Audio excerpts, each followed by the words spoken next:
Very smartly ನನ್ನ ಉತ್ತರ, ನನ್ನ ಪ್ರಶ್ನೆ ಏನಾಗಿತ್ತು, ದಾವಣಗೆರೆ ದಕ್ಷಿಣದಲ್ಲಿ ತನ್ನ ಸಮುದಾಯಕ್ಕೆ ಟಿಕೆಟ್ ಕೊಡಿಸ್ಲಿಕ್ಕೆ ಸಾಧ್ಯವಾಗದ ಜಮೀರ್ ಅವರು ಕೇರಳದಲ್ಲಿ ಹೋಗಿ ಮುಸಲ್ಮಾನರು ಕಾಂಗ್ರೆಸ್ಗೆ ವೋಟ್ ಹಾಕಿ ಅಂತ ಹೇಳಿ ಹೆಂಗ್ ಕೇಳ್ತಿದ್ದಾರೆ, ಅದಕ್ಕೆ ನೀವು ಉತ್ತರ ಕೊಡ್ಲೇ ಇಲ್ಲ.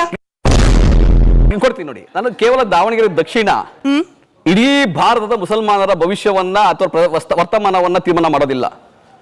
ದಾವಣಗೆರೆ ದಕ್ಷಿಣ ಅಬ್ದುಲ್ ಮನಸ್ಥಿತಿ ಆಚೆ ಬಂತಲ್ಲ, ಒಂದ್ ನಿಮಿಷ ಮನ್ಸಕ್ ನೋವಾಗಿದೆ, ಆಯ್ತಪ್ಪ ಮನ್ಸಕ್ ನೋವಾಗಿದೆ, ಕೇಳಿಸ್ಕೊ. ಈಗ ನಾನು ಹೇಳ್ತೀನಿ, ಐ ಅಗ್ರಿ, ಕೊಡ್ಬೇಕಾಗಿತ್ತು, ಕೊಡದೆ ಗೆಲ್ತಿದ್ರು. ನಾನು ಅದ್ರಲ್ಲಿ ಎರಡನೇ ಮಾತಿಲ್ವೇ ಇಲ್ಲ, ಕೊಡ್ಬೇಕಾಗಿತ್ತು ಕಾಂಗ್ರೆಸ್ ಪಕ್ಷ. ಒಂದ್ ನಿಮಿಷ ಅಬ್ದುಲ್, ಈಗ ಆಯ್ತಪ್ಪ, ಕೂಲ್ ಮಾಡ್ಕೊಳ್ಳಿ ಸರ್, ಪ್ಲೀಸ್ ಕೂಲ್ ಡೌನ್. ಆಯ್ತಾಯ್ತು, ಕೇಳಿಸ್ಕೊಳಪ್ಪ. ಈಗ ನಿನ್ ಮಾತು ಈಗ ಕೇಳಿಸ್ಕೊಳ್ಳಿ. ಯಾರು ಫಿಕ್ಸ್ ಡಿಪಾಸಿಟ್ ಅಲ್ಲ, ಯಾರು ಫಿಕ್ಸ್ ಡಿಪಾಸಿಟ್ ಅಲ್ಲ, ನಾವೇನ್ ಆತರ ತಿಳ್ಕೊಂಡು ಇಲ್ಲ, ಕಾಂಗ್ರೆಸ್ ಪಕ್ಷ ತಿಳ್ಕೊಂಡು ಇಲ್ಲ. ಕೇಳಿಸ್ಕೊಳ್ರಿ, ಇಡೀ ದೇಶದಲ್ಲಿ ಈಗ ಕೇಳಿಸ್ಕೊಳ್ಳಿ, ಇಡೀ ದೇಶದಲ್ಲಿ ಮಲ್ಟಿ ಪಾರ್ಟಿ ಡೆಮಾಕ್ರಸಿ ಇದೆ. ಯಾವುದೇ ಒಂದು ಧರ್ಮ, ಒಂದು ಜಾತಿ, ಒಂದು ಸಮುದಾಯ ಯಾವ್ಯಾವ ಪಕ್ಷಕ್ಕೂ ಗುತ್ತಿಗೆನೂ ಅಲ್ಲ, ಯಾರು ಗ್ರಾಂಟೆಡ್ ಆಗಿ ತಗೊಂಡು ಇಲ್ಲ. ಇರಪ್ಪ ಒಂದ್ ನಿಮಿಷ,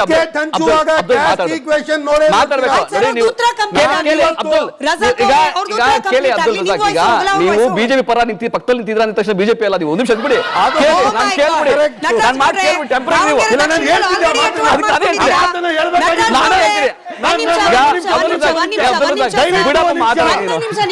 ಇವತ್ತು ನಾನು ಕಾಂಗ್ರೆಸ್ ವಿರೋಧವಾಗಿ ಮಾತಾಡ್ತಿದ್ದೀನಿ ಅಂದ್ರೆ ಪ್ರಮಾಣ ಇದು ಬಿಜೆಪಿ ಪರ ಅಲ್ಲ.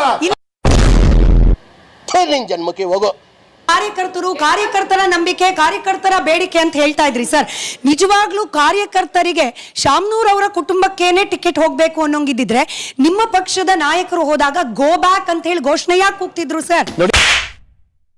ಸಾದಿಕ್ ಪೈಲ್ವಾನ್ ಅವ್ರನ್ನ ಕನ್ವಿನ್ಸ್ ಮಾಡ್ಲಿಕ್ಕೆ ಹೋದಾಗ ಗೋ ಬ್ಯಾಕ್ ಫ್ರಮ್ ದಾವಣಗೆರೆ ಅಂತ ಹೇಳಿ ಯಾಕೆ ಕೂಗ್ತಿದ್ರು? ನಾಲ್ಕು ಜನಗಳ ಕೂಗುನಿಂದ 80,000 ಅಲ್ಪಸಂಖ್ಯಾತರ ಕಾರ್ಯಕರ್ತರಿದಾರಲ್ಲ, ಮೆಂಬರ್ಸ್ ವೋಟರ್ಸ್ ಇದಾರಲ್ಲ, ಎಲ್ಲರ ಅಭಿಪ್ರಾಯ ಅಲ್ಲ ಅದು. ಕಾಂಗ್ರೆಸ್ ಜೊತೆ ದಾವಣಗೆರೆ ದಕ್ಷಿಣ ಮುಸಲ್ಮಾನ ಇಲ್ವೇ ಇಲ್ಲ. ಈಗ ಗೊತ್ತಾಯ್ತು ಬಿಡಪ್ಪ. ರಜಾಕ್ ಅವರೇ, ಪ್ರಶ್ನೆ ಹೆಂಗ್ ಬಂದ್ಬಿಡುತ್ತೆ ಅಂದ್ರೆ, ನಮ್ಗೆ ಒಬ್ಬಟ್ಟು ಊಟ ಹಾಕ್ಸಕ್ಕಾಗಲ್ಲಪ್ಪ, ನಾನು ವೆಜಿಟೇರಿಯನ್, ಹಾಗಾಗಿ ಒಬ್ಬಟ್ಟು ಎಕ್ಸಾಂಪಲ್ ಕೊಡ್ತಿದ್ದೀನಿ. ನಮಗೆ ಒಬ್ಬಟ್ಟು ಊಟ ಹಾಕ್ಸಕ್ಕಾಗಲ್ಲ, ಮುಸಲ್ಮಾನರಿಗೆ ಗಂಜಿ ಕೊಡ್ತೀವಿ, ಅಡ್ಜಸ್ಟ್ ಮಾಡ್ಕೊಳ್ಳಿ, ಯಾಕಂದ್ರೆ ಬಿಜೆಪಿ ಅವರು ನೀರು ಕೂಡ ಕೊಡೋದಿಲ್ಲ. ವೆಸ್ಟ್ ಬೆಂಗಾಲ್ ಅಪ್ರಾಕ್ಸಿಮೇಟ್ಲಿ 25% ಇದ್ದಾರೆ ಮುಸಲ್ಮಾನ ವೋಟರು, 10 ಮಂದಿ ದಾಟಿಲ್ಲ MLAಗಳು, ಪರವಾಗಿಲ್ಲ 10 ಜನನಾದ್ರೂ ನಾವು ಮಾಡಿದೀವಿ. ಕೇರಳ 26% ಮುಸ್ಲಿಂ ವೋಟರ್ಸು, ಅಲ್ಲಿ 6-7 ದಾಟಿಲ್ಲ, ಪರವಾಗಿಲ್ಲ, ನಾವು ಅಟ್ಲೀಸ್ಟ್ 6 ಜನಕ್ಕೆ. ಕರ್ನಾಟಕಕ್ಕೆ ಬರೋಣ ಸರ್, 224 ಜನ MLAಗಳು, ಅಲ್ಲಿ 9 ಜನ ಮಾತ್ರ ಮುಸಲ್ಮಾನರು, ಪರವಾಗಿಲ್ಲ, ಅಟ್ಲೀಸ್ಟ್ 9 ಜನ, ಅಲ್ಲಿಗೆ ನಾವು ಗಂಜಿನಾದ್ರೂ ಕೊಡ್ತಿದೀವಿ, ಕುಡ್ಕೊಂಡು ಬದುಕೊಳ್ಳಿ ಅನ್ನೋಂಗಿದೆ ಮನಸ್ಥಿತಿ. ಇದು ನೀವು ಸೆಂಟ್ರನಾಗಿ ಶಿಕ್ಷಿತರು ಮ್ಯಾಮ್, ಇದು ಕೇವಲ ಒಂದು ದಾವಣಗೆರೆ ದಕ್ಷಿಣ ಕ್ಷೇತ್ರದ ಒಂದು ಟಿಕೆಟ್ ಕೊಟ್ಟಿಲ್ಲ ಎಂಬುವ ವಿಚಾರಕ್ಕೆ ನಾನಿವತ್ತು ವಿರೋಧಿಸ್ತಾ ಇಲ್ಲ. ನಾನು ಹೇಳ್ತಿರೋದು 2023ರಲ್ಲಿ ಕೇವಲ ಕಾಂಗ್ರೆಸ್ ಕಾರ್ಯಕರ್ತರು ಎಲೆಕ್ಷನ್ ಅಲ್ಲಿ ಕೆಲಸ ಮಾಡಿಲ್ಲ. ಪ್ರತಿಯೊಬ್ಬ ಸೊಂದಿ ಬೀದಿಯಲ್ಲಿ ನಮ್ಮ ಹಿರಿಯರು, ಯುವಕರು, ಮಕ್ಕಳು ಸಹ ಮುಂದೆ ಬಂದು ಪ್ರತಿಯೊಂದು ಮನೆಗೆ ಹೋಗಿ ವೋಟರ್ ಲಿಸ್ಟ್ ಅನ್ನ ಚೆಕ್ ಮಾಡಿ, ಇಲ್ಲಿ ಇದ್ದ ವೋಟರ್ಸ್ಗಳು ಎಲ್ಲಿ ಹೋದ್ರು ಅಂತ ಅವ್ರನ್ನ ಕರ್ಕೊಂಡ್ಬಂದು ವಾಪಸ್ಸು ವೋಟಿಂಗ್ ದಿನ ನೀವು ಬರಬೇಕು, ಅವ್ರು ಚಿಕ್ಕಮಂಗ್ಳೂರು ಹೋಗಿದಾರೋ, ಮೈಸೂರಿಗೆ ಹೋಗಿದಾರೋ, ಫೋನ್ಗಳು ಮಾಡಿ ಅವ್ರಿಗೆಲ್ಲ ವಾಪಸ್ ತಗೊಬಂದು ವೋಟಿಂಗ್ ಪರ್ಸೆಂಟೇಜು ಕೆಲವೊಂದು ಮುಸ್ಲಿಂ ಡಾಮಿನೇಟೆಡ್ ಏರಿಯಾದಲ್ಲಿ 98% ಪೋಲ್ ಪರ್ಸೆಂಟೇಜ್, ನಾನು ಫ್ಯಾಕ್ಟ್ಸ್ ಜೊತೆ ತೋರಿಸ್ತೀನಿ ನಿಮಗೆ, 98% polling percentage. And that to one side. ಇವರ ಗ್ಯಾರಂಟಿಗಳಿಗೆಲ್ಲ ನಾವು ವೋಟ್ ಕೊಟ್ಟಿದ್ದು. ಆ ಬಿಜೆಪಿಯಿಂದ ಬೇಸರ ಪಟ್ಟು ಹಿಲಾಲು, ಹಜಾಬ್, ಅಜಾನು, ಹಿಜಾಬ್ ಪ್ರತಿಯೊಂದು ಅದು ಪ್ರತಿದಿನ ಒಂದೊಂದು ಅಂತ ತಲೆ ಕೆಡಿಸ್ಕೊಂಡ್ಬಂದ್ರಲ್ಲ, ಅದಕ್ಕೋಸ್ಕರ ಬೇಸರ ಪಟ್ಟು ಒಂದು ಸ್ಟೇಬಲ್ ಸರ್ಕಾರ ಬರಲಿ, ಒಂದು ಚೆನ್ನಾಗಿ ನಡೀಲಿ, ನಮ್ಮ ರಾಜ್ಯ ಮುಂದುವರಿಲಿ ಅಂತ ಹೇಳಿ ಒಂದು ದಿಟ್ಟಿಂದ ನಾವು ಕಾಂಗ್ರೆಸ್ಗೋಸ್ಕರ ನಮ್ಮಿಂದ ಎಷ್ಟಾಯ್ತು ಅಷ್ಟನ್ನ ಸಹಕಾರ ಮಾಡಿದ್ವಿ. ಎಂಥ ಘನಕಾರ್ಯ ಮಾಡಿದ್ಯಪ್ಪ. ಮಾಡುದಲ್ವಾ? ನುಡಿದಂತೆ ನಡೆದಿದ್ದೇವೆ ಎಲ್ಲ ಒಂದು ಭಾಷಣಗಳಲ್ಲಿ ಹೇಳ್ತಿದಾರಲ್ವಾ. ಮುಸಲ್ಮಾನರ ಜೊತೆ ಯಾಕೆ ನಡೆದಿಲ್ಲ? ಯಾಕೆ ನಮ್ಮ 2B ರಿಸರ್ವೇಶನ್ ಅನ್ನ ಯಥಾವತಿ ಇವತ್ತಿಗೂ ಸ್ಟೇ ಇದೆ. 3 ಅಸೆಂಬ್ಲಿ ಸೆಷನ್ಗಳಾಗು. ನನಗೂ ಕಷ್ಟ ಆಗ್ತಿದೆ ನಿಮ್ಮ ವಿರೋಧ ಮಾತಾಡಕ್ಕೆ. ಅಲ್ಲ, ಮಾತಾಡಿ. ಅಣ್ಣ, ನನಗೂ ಕಷ್ಟ ಆಗ್ತಿದೆ ಮಾತಾಡಕ್ಕೆ, ದಯವಿಟ್ಟು ನೀವು ಎಲ್ಲಿ ಒಂದ್ ಸ್ವಲ್ಪ ನಿಮ್ಮ ಕಷ್ಟ ಸಪೋರ್ಟ್ ಅಲ್ಲ, ಮಾಡ್ಬೇಕು. ನಿಮ್ಮ ಕಷ್ಟನಾ?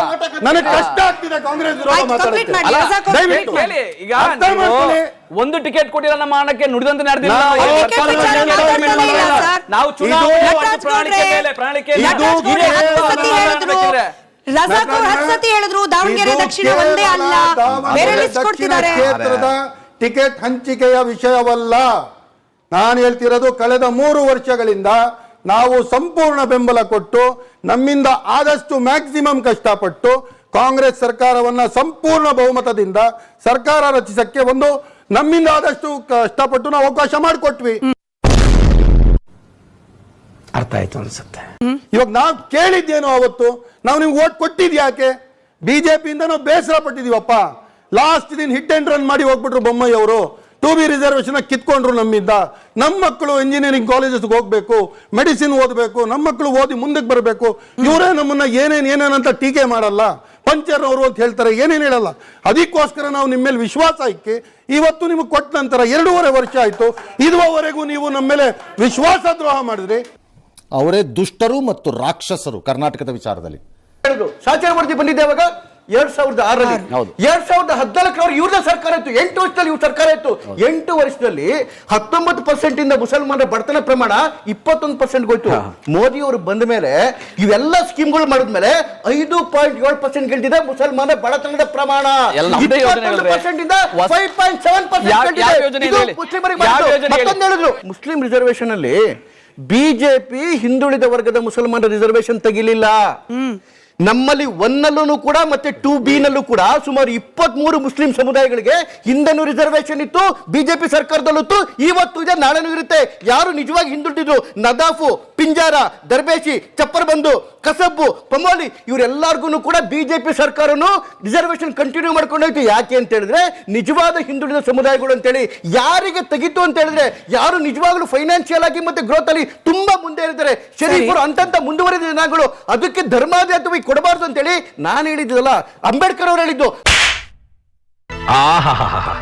ಮುತ್ತಿನಂತ ಮಾತಾಡದೆ ಅಳಿಮಯ್ಯ. ಇವ್ರ್ಯಾರು ಅವ್ರ ಮುಖಂಡೊಬ್ರು ಟಿವಿನಲ್ಲಿ ಮಾತಾಡ್ತಾ ಇರ್ತಿದ್ರು, 2006ರಲ್ಲಿ ಕುಮಾರಣ್ಣವ್ರಿಗೆ ಅದು ನಮಾಜಿಗೆ ಬರ್ಲಿಲ್ಲ ಅಂತೇಳಿ ಒದ್ದು ಆಚೆ ಕಡೆಗೆ ಬಂದ್ಬಿಟ್ರು ಜಮೀರ್ ಅಹಮದ್ ಅವರು ಅಂತ ರಾಜೀನಾಮೆ ಬಂದ್ಬಿಟ್ರು ಅಂತೇಳಿ. ಅವತ್ತು ಸ್ವಾಭಿಮಾನ ಇತ್ತಂತೆ. ಇವತ್ತು ಬಾಯಿಗೆ ಬಂದಂಗೆ ಬೈದು ಅವಮಾನ ಮಾಡ್ಬೇಕಾದ್ರೆ ಇವ್ರ ಸ್ವಾಭಿಮಾನ ಸತ್ತೋಗ್ಬಿಟ್ಟಿದೆ. ಅವತ್ತು ಇರ್ಲಿಲ್ಲ. ಅವತ್ತು ದಳ ಬಿಟ್ಬಿಟ್ಟು ಕಾಂಗ್ರೆಸ್ ಬಂದು ಬಕೆಟ್ ಹಿಡಿಬೇಕಿತ್ತು, ಕಳ್ಳಿಗೊಂದು ಪಿಳ್ಳೆನೆ ಮಾಡಬೇಕಿತ್ತು. ಹಾಗಾಗಿ ಸ್ವಾಭಿಮಾನ ಅಂತ ಬಂದ್ಬಿಟ್ರೆ, ಸ್ವಾಭಿಮಾನ ಇಟ್ಟಿದ್ರೆ ಇವತ್ತು ರಾಜೀನಾಮೆ ಕೊಡಬೇಕಿತ್ತು. ಇವತ್ತು ಕೂಡ ಇವ್ರಿಗೆ ಮುಸ್ಲಿಂ ಮುಖಂಡರಿಗೆ ಚಾಲೆಂಜ್ ಮಾಡಿ ಹೇಳ್ತಿದ್ರಿ, ನಿಮಗೆ ದಮ್ಮು ತಾಕತ್ತಿದ್ರೆ ರಾಜೀನಾಮೆ ಖುಷಿ ಆಗರೆ. ಜಮೀರ್ ಅಹಮದ್ ಖಾನ್ ಅವರು ಅಂದ್ರೆ ಅದ್ರ ಅರ್ಥ ಏನು ಅಂತಂದ್ರಿ? ಜಮೀರ್ ಅಂದ್ರೆ ಸ್ವಾಭಿಮಾನ. Correct sir, exactly. ಯಾಕೆ ಅಂತ ಹೇಳ್ತೀನಿ, ಕೇಳಿಸ್ಕೊಳ್ಳಿ, ನೀವು ಕೇಳಿಸ್ಕೊಳ್ಬೇಕು. ಕೇಳಿಸ್ಕೊಳ್ಳಿ ರಜಾಕ್ ಅವರೇ, ನಿಮ್ಗೆ ಪ್ರಶ್ನೆ. ಸ್ವ ಅಂದ್ರೆ ಸ್ವಂತ ಪ್ರತಿಷ್ಠೆಗೋಸ್ಕರ ಅವರು ಟಿಕೆಟ್ ಅನ್ನ ಅಬ್ದುಲ್ ಜಬ್ಬಾರ್ ಅವ್ರಿಗೆ ಕೇಳ್ತಾ ಇದ್ರೆ ಹೊರತು, ಯಾವಾಗ ಪೈಲ್ವಾನ್ ಅವರು ಅದೇ ಸಮುದಾಯದವರು ನಾನ್ ನಿಂತ್ಕೊಳ್ತೀನಿ ಅಂದಾಗ ಜಮೀರ್ ಅವರು ಜಿಪ್ ಲಾಕ್, ಎಲ್ಲಿ ಹೋಯ್ತು ಮುಸಲ್ಮಾನ್ ಸಮುದಾಯದ ಸ್ವಾಭಿಮಾನ? ಅಬ್ದುಲ್ ಜಬ್ಬಾರ್ ಅವರಿಗೆ ಟಿಕೆಟ್ ಸಿಗೋಲ್ಲ ಅಂತ ಕನ್ಫರ್ಮ್ ಆದ ತಕ್ಷಣ ಬಾಯಿಗೆ ಜಿಪ್ ಲಾಕ್ ಮಾಡ್ಕೊಂಡು ಕೇರಳಕ್ಕೆ ಹೋಗಿರುವ ಜಮೀರ್ ಅವರ ಸ್ವಾಭಿಮಾನ ಪೈಲ್ವಾನ್ ಅವ್ರ ವಿಚಾರದಲ್ಲಿ ವರ್ಕ್ ಆಗೋದಿಲ್ವಾ? ಆಯ್ತು, ಪೈಲ್ವಾನ್ ಅವರನ್ನು ಕನ್ವಿನ್ಸ್ ಮಾಡಿದ್ರಿ, ಇನ್ನೂ ಇದ್ದಾರೆ 10ಕ್ಕೂ ಹೆಚ್ಚು ಮಂದಿ ನಿಮ್ಮದೇ ಸಮುದಾಯದವರು, ಅವ್ರ ಪರವಾಗಿ ಜಮೀರ್ ಅವರು ಪಾರ್ಟಿಗೆ ಎಗನೆಸ್ಟ್ ಆಗಿ ನಿಂತ್ಕೊಂಡು ಸ್ವಾಭಿಮಾನದಲ್ಲಿ ಓಟ್ ಹಾಕಿ ಅಂತ ಕೇಳ್ತಾರಾ ಸರ್?